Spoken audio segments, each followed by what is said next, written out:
Welcome back to The Explainer. Today, we're diving into something incredibly cool. We're breaking down a brilliant, entirely TypeScript native tool called SchemeSeva.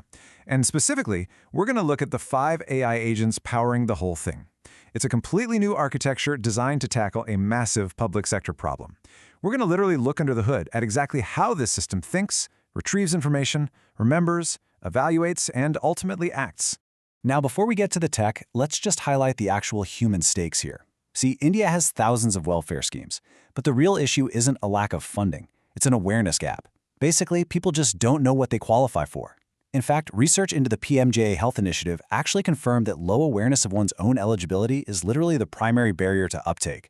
The whole system is just, well, it's too fragmented. So, to see how technology is stepping up to fix this, we're going to take a quick tour down the assembly line of SchemeSeva's 5-agent pipeline. We'll briefly cover India's welfare awareness gap, then we'll dive into the profile and discovery agents, move on to the eligibility and report agents, check out the incredibly cool autonomous vigilance agent, and wrap up with how the system orchestrates trust and safety. Let's get right into it. Okay, starting things off with India's welfare awareness gap. If you look at the current government discovery portal, My Scheme, it's entirely reactive. It basically forces citizens into this rigid 12-question maze that relies purely on strict keyword matching. It's frustrating, right?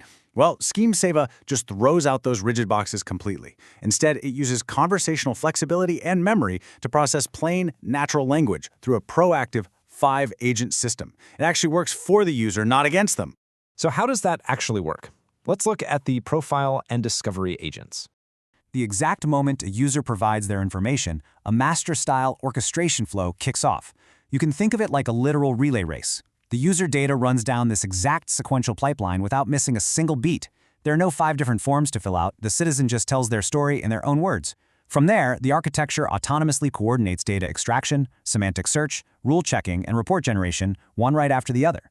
So our very first runner in this relay race is the profile agent. Its job is to take a messy, unstructured human story, something like, I am a 48-year-old farmer from Nalgonda, and cleanly parse that into perfectly structured JSON data. It does this by running at a temperature setting of 0.3. This is kind of the sweet spot. It gives the AI just enough conversational flexibility to actually understand human nuance, but it uses strict Zod schemas to ensure there are absolutely no hallucinated facts. All right, once that JSON profile is built, the baton gets passed immediately to the discovery agent. Now, this agent acts as a highly intelligent search engine. It automatically generates 4 or 5 different semantic queries based on the user's profile, fires those into a Qdrant vector database, and pulls back the top 20 candidate schemes that semantically match the realities of the user's life. Which brings us to the next phase, the eligibility and report agents. With 20 potential schemes now on the table, it is time for the system to get incredibly strict.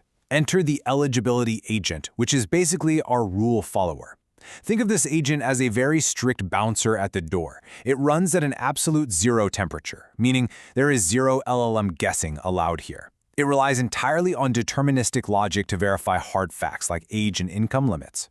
It flattens out any schemes the user definitely fails, and it scores the remaining ones with either high or medium confidence.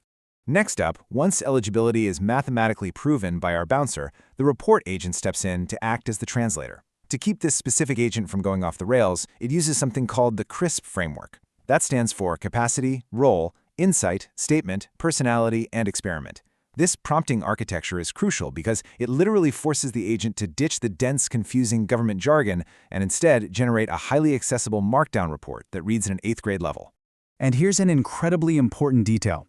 The report agent never claims official government approval. To manage expectations and keep user trust exceptionally high, it explicitly uses the phrase likely eligible. It provides non-final, strictly source-grounded guidance. But it does give you the exact application steps, official URLs, and even tells you the precise dates those official sources were last verified. All right, now for what I think is the coolest part, the autonomous vigilance agent. Now you might be wondering, in a normal system, the user gets their report, they log off, and that's the end of it. But with SchemeSeva, the system literally doesn't sleep. This leads us to a massive paradigm shift in civic tech. What happens when a brand new scheme is introduced days, weeks, or even months after that citizen last logged in? Well, in the old system, they just missed out. Tough luck. But not anymore. Enter the fifth agent, the vigilance agent. This is triggered entirely autonomously by a versiel cron job. This agent actively and continuously scans saved citizen sessions in that QDrop memory database against any newly updated government schemes. If it actually finds a match for a past user, it proactively generates an alert for them. It completely flips the script on how public service delivery works. It essentially builds a revolutionary safety net. Think about it. With reactive discovery, the burden is 100% on the citizen. They have to remember to keep checking back to see if anything changed. But with proactive vigilance, the system checks for them, usually within 24 hours of a scheme update. So, for the first time, the government portal finds the citizen, not the other way around. It's a real game changer. Finally, let's look at orchestrating trust and safety. Because obviously, none of this incredible autonomous workflow matters even a little bit if the AI just invents fake benefits or starts giving out dangerous financial advice, right? So 100%, that is the exact percentage of citizen-facing outputs. That means both the reports and those autonomous alerts that are rigorously validated for hallucination, bias, and factual accuracy by Encrypt AI. This happens before it ever reaches the user's screen. If it fails the check, it gets flagged and instantly regenerated. It perfectly illustrates the tight, technical guardrails baked right into this architecture. Notice how the core decision-making agents, eligibility, and vigilance are running at an absolute zero temperature. That guarantees deterministic, highly auditable results every single time.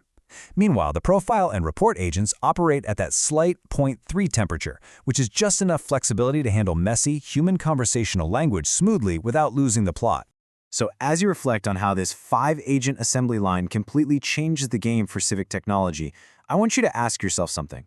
How could this exact architecture, this combination of semantic search, deterministic rules, and proactive vigilance, transform other broken systems in your world? When the system does the searching for you, that burden of discovery just might become a guarantee of delivery. Thanks for hanging out with me on today's Explainer. I'll see you next time.